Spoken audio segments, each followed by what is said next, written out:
noise. The memory of us.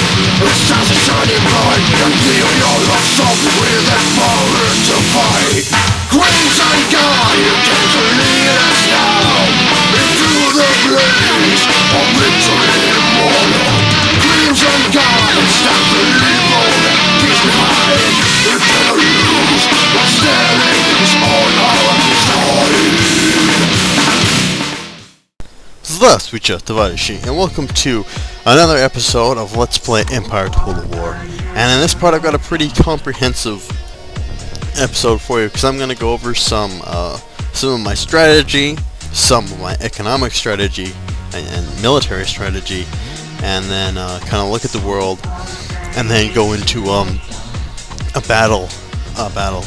So let's start off with what you've missed since my last episode, and not a whole lot has happened. I was able to take Georgia in a series of just auto-resolved battles.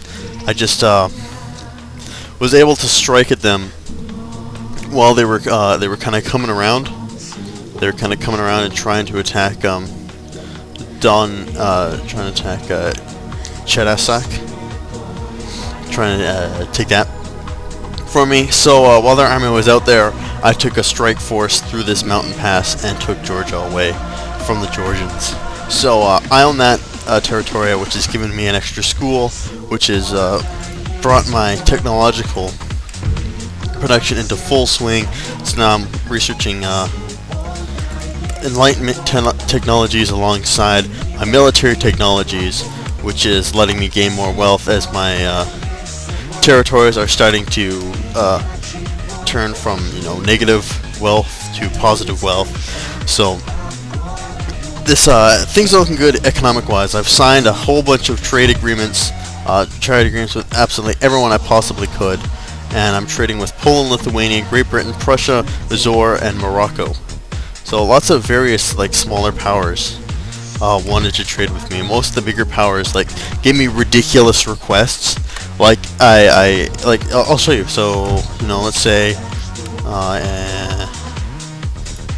want a trade agreement with France. They're indifferent to me. So I'll go request trade agreement, and they're gonna say, we'll give you the trade agreement and military alliance, but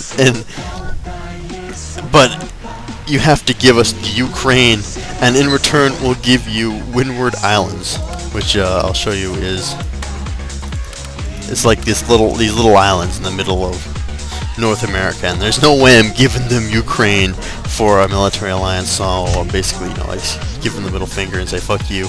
Not gonna happen. Not giving up Ukraine for some random island in the middle of the Atlantic Ocean. So still trying to find more trade partners. Unfortunately, the Swedes looks like they're bouncing back. They managed to take Norway from Denmark, and I'm hoping that the Danes can hold out at Copenhagen. And I want to get rid of the Swedes as fast as possible, because I think they're a far greater threat to me than the Ottoman Empire. Because the Ottoman Empire is pretty weak at the beginning of the game, and it's going to take them a very long time for them to get any kind of powerful army going. So I'm really not too worried about the Ottoman Empire. They do have some units here. I could probably reform my troops and then strike and take Armenia, and then maybe move throughout this area. Also, Persia is my ally. I've taken an ally with Persia, so if I needed a fight in the Middle East, the Persians will help me against the Ottoman Empire.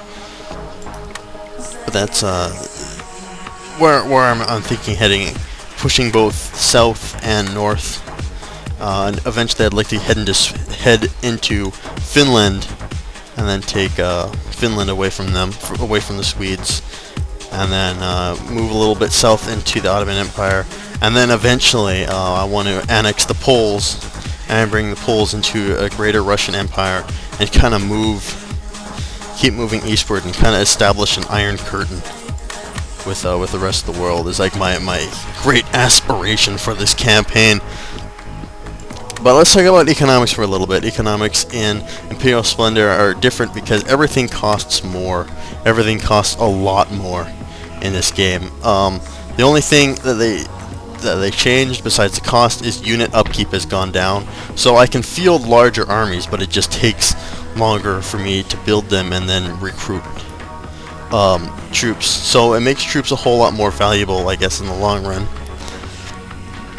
But someone suggested me that I build roads, and I have been doing that, and it's actually, you know, a pretty solid idea for now, because I've maxed out, like, all the farms in this area are all maxed out, and I'm trying to bring my easternmost sectors up to speed, because they're pretty hurting. Like this sector is making absolutely no wealth whatsoever, so I gotta try and bring them up to speed.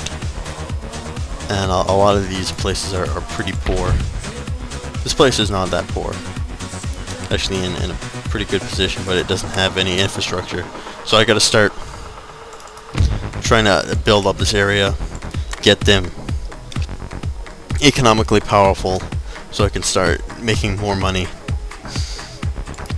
And as always, when it comes to Empire economics, I like to build things like, I've said this so many times in my other campaigns, I build farms, mines, smiths, all the stuff that gets you money I build first, because over time, the faster you build those things, naturally the longer the campaign is going to be, the more money those are going to get you in the long run. And you don't start off with a lot of money, so you want to invest it into things that will bring about more money. But then it's always a balancing act between, for me, between military forces and economic forces. And I think I ride that fine line very well between having a good army and a good economy, because I believe that the economics of this game is one of my absolute strongest points. And it's what lets me build such vast armies to defeat my enemies with. Because I don't believe I'm that great a commander, but with a strong economic basis, I can build powerful armies that I can just use to overwhelm my opponents. So, where does this leave us now? This leaves after we've taken Georgia.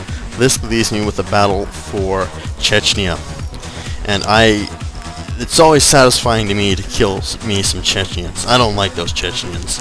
I don't trust them. And if I do this, it'll pretty much secure the southern parts of Russia, except from maybe, you know, the Ottomans. But I can easily start pushing them back. If I take this army and the army I have in Georgia, we can easily strike into Ottoman territory.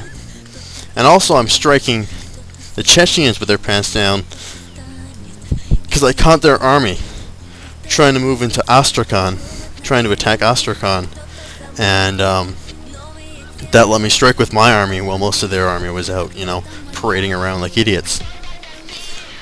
So this is going to be a key battle. I need this territory to win the overall campaign. The unfortunate thing is I also need to own Persia, and I'm allied with Persia, but I'm not too worried about that right now. I mean, I've got 90 more years, 180 more turns to eventually take them. It'll probably be one of the last things I do is turn on my Middle Eastern allies and take Persia from them. I also need to own Chechnya. I need to own Istanbul. All the Polish territories and Stockholm are the main core provinces that I need. But without further ado, let's start this battle.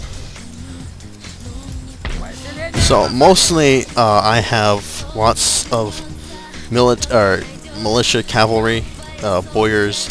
I have some Crimean Tartars, which are like missile cavalry. I've got 12-pounder artillery, and I've got one unit of line infantry with their Russian trench coats, and one unit of garrison infantry. The enemy has one general. I don't have a general, unfortunately.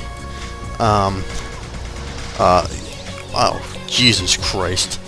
Quazilbashi tribesmen, who are missile cavalry, and a bunch of citizens. and they're also in a fort. So I think this is going to be a fairly interesting battle.